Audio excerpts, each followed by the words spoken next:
జీ5 ఉండగా మీ favourite TV shows ని మీరు అస్సలు మిస్ అవ్వలేరు. Complete free. రవిచంద్ర, నువ్వేంటి? నీ స్థాయి ఏంటి? నీ హోదా ఏంటి? నువ్వు చీప్గా ఈ బండి దగ్గర పనిచేయడమేంటి? వద్దు నాన్న, ఈ దిక్కుమాలిన బతుకు నీకొద్దు. చిట్టమ్మని నమ్ముకున్నావంటే అష్టకష్టాలు పడతావురా. ముష్టివాళ్లా మారిపోతావు. నా మాట విని వచ్చే నాన్న, రా. అలాగే వస్తానమ్మా.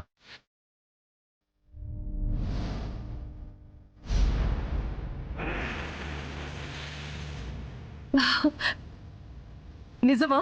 వచ్చేస్తావా? వచ్చేస్తాను. కాకపోతే నాతో పాటు నా భార్య, మా అక్క కూడా వస్తారు.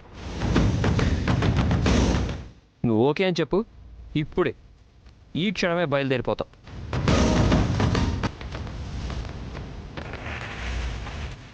ఏడ్చినట్టుంది.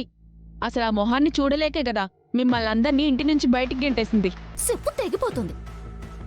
సత్త మొహందారా, చూసారా కాంతమ్మ గారు నన్ను ఎంత మాట అంటుందో. హే చిట్టి, నా మనిషితో ఇలాగేనా మాట్లాడేది? ముందు నీ మనిషికి ఎలా ఉండాలో నేర్పించు. ఆ తర్వాత నేను నేర్చుకుంటాను నీ మనుషులతో ఎలా మాట్లాడాలి అని. అయినా నీతో నాకు మాటలేంటి? నువ్వో పెద్ద బండి ఓపెన్ చేయడం, దానికి పెద్ద మినిస్టర్ గారులు, సీఎంలు, పిఎంలు వచ్చి ఓపెన్ చేయడం కామెడీ కాకపోతే.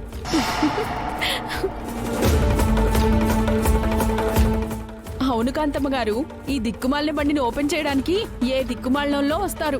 అవును, కాంతమ్మ గారే వస్తారు. ఆ?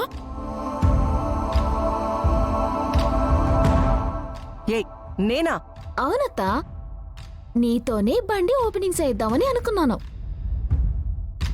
కాంతమ్మ గారండి, చూసారా మిమ్మల్ని పట్టుకొని దిక్కుమాలినోళ్ళు అంది.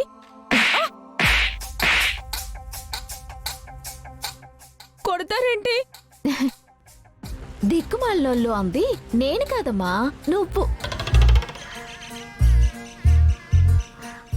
అత్త, ఎంత కాదనుకున్నా నువ్వు నాకు అత్తవి, పైగా మాజీ కార్పొరేటర్వి, కాబోయే ఎమ్మెల్యేవి. నీ చేతుల మీదుగా ఈ బండి ఓపెనింగ్ చేయించవనుకో, నా వ్యాపారం 3 పువ్వులుగా 6 కాయలుగా ఎలిగిపోతుందని నాకు చిన్న నమ్మకమత్తా.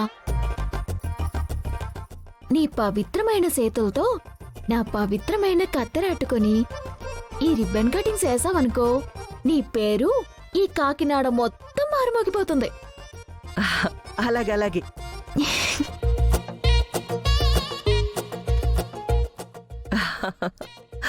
ఏంటండి అలాగే? ఆ చిట్టెమ్మ అడగడం, మీరు అలాగే అనడం, వాళ్ళందర్నీ కాదనుకొని ఇంటి నుంచి గెంటేశారు. అప్పుడే మర్చిపోయారా? నోర్మయ్, ఇక్కడ కాకినాడ జనాలు మొత్తం ఉన్నారు. పైగా నేను ఎమ్మెల్యేగా నిలబడబోతున్నాను. రాజకీయాల్లో ఉన్న వ్యక్తికి శాశ్వతమైన శత్రువులుండరు, శాశ్వతమైన మిత్రులే ఉంటారు. కాబట్టి రిబ్బన్ కటింగ్ చేస్తాను. కాకినాడ మొత్తం నా పేరు మారుమోగేలా చేస్తాను. నువ్వు అడగడం నేను కాదండవా? అలాగే కానిద్దాం చిట్టి. Thank you కాంతమత్త.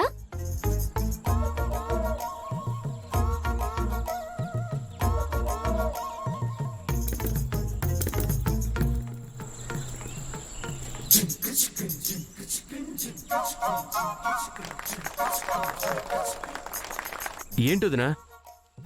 ఏట్లేదు మరిది, కొత్తగా టిఫిన్ షాప్ ఓపెనింగ్ చేసాము, పైగా క్యాటరింగ్ సర్వీసింగ్ కూడా పెట్టాము. ఓ పాలి నువ్వు కూడా వచ్చి మా టిఫిన్లు రుచి చూస్తే మాకు తృప్తిగా ఉంటుంది. సారీ, అవతల చాలా పనులున్నాయి.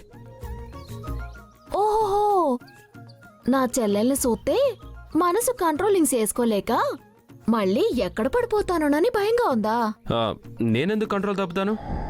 మీ చెల్లెలు చూసినంత మాత్రాన నా మనసేం పారేసుకోను. ఆ రోజులు ఎప్పుడో పోయాయి. మరైతే ఇంకేం బ్రదర్, వచ్చి హ్యాపీగా టిఫిన్ చేసి వెళ్ళొచ్చు కదా. నాకేం భయం, ఖచ్చితంగా చేస్తాను.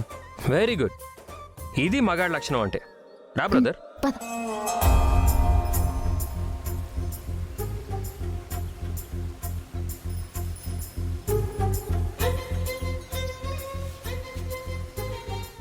రా బ్రదర్. బే దే కూసో మరిది. చెప్పు మరిది, ఏ టిఫిన్ తింటావు? ఆయనకి ఉల్లిపాయ దోశ అంటే చాలా ఇష్టం అక్క. ఆ?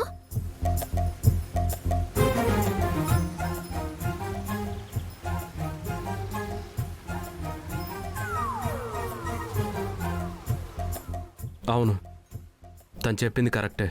నాకు ఉల్లి దోశ అంటేనే ఇష్టం. అలాగే మరిది. అన్నా, మా మరిదికి మంచి ఉల్లి దోశ. బే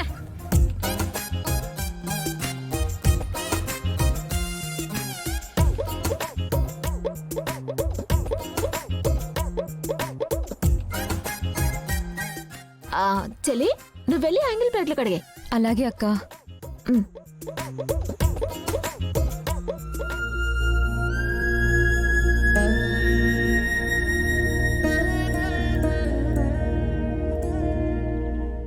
ప్లేట్లు కడగడానికి పని వాళ్ళు ఎవరు లేరా? లేకపోవడం ఏంటి మరిది, నా చెల్లింది కదా. తనతో ప్లేట్లు కడిగిస్తారేంటి?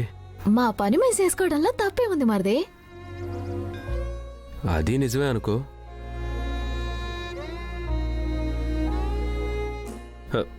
కావాలంటే ప్లేట్లు కడగడానికి ఎవరినైనా చూస్తాను.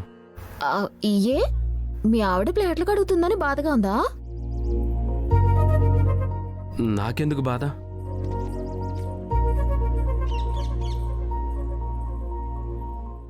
నాకు సంబంధం లేని మనుషులు ప్లేట్లు కడిగితే నాకేంటి, రోడ్లు ఊడిస్తే నాకేంటి? మీకు నచ్చినట్టు బతకండి, నాకు నచ్చినట్టు నేను బ్రతుకుతాను.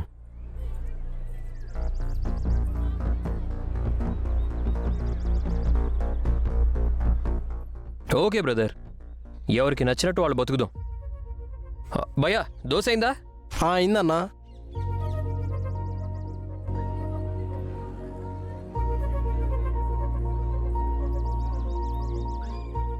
జీ5 యాప్ డౌన్లోడ్ చేసి అన్ని ఎపిసోడ్స్ పూర్తి ఉచితంగా చూడండి.